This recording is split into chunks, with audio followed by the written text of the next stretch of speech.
చూడండి, ఇంటి దగ్గర నుంచి చెప్పించాలా, మార్కెట్ నుంచి చెప్పించాలా, మీ ఇష్టం, నువ్వే చెప్పండి. ఇప్పుడు నేను రెండో క్వశ్చన్కి ఆన్సర్, ఇంటి దగ్గర నుంచి నీకు ఆన్సర్ నీ చేత చెప్పిస్తాను, లేదా మార్కెట్ నుంచి చెప్పించాలా. మార్కెట్కి వెళ్తావా? కాయగూరల మార్కెట్కి వెళ్తావా? అక్కడ ఎన్ని రకాల కాయగూరలు ఉంటాయి, కానీ ఒకే ఒక స్మెల్ బాగా వస్తుంది. చూసారా?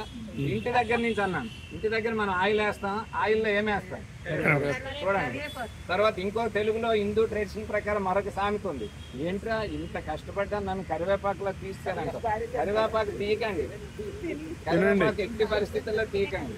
పచ్చిమిరపకాయలు తీయకండి, పచ్చిమిరపకాయలు వేసేస్తాం, తీయకండి. కారం ఉంటుంది ఉన్నీని, అది లోపల ఉన్న ఆ పేగుల్లో ఉన్న ఆ బ్యాక్టీరియాను చంపి బయటికి పంపించేది ఆ పచ్చిమిర్చి.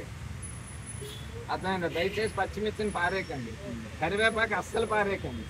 నాకు తెలియక పారేసేవాళ్ళు, చెప్తున్నాను. అర్థమైందా? మీకు సీక్రెట్ ఏంటని అందరు అడుగుతారు, రిటైర్మెంట్ దగ్గరికి వస్తుంది. అయితే ఇదే మనం ఏది కొద్దిగా చిన్న అవగాహన ఉంటే చాలు. అర్థమైందా?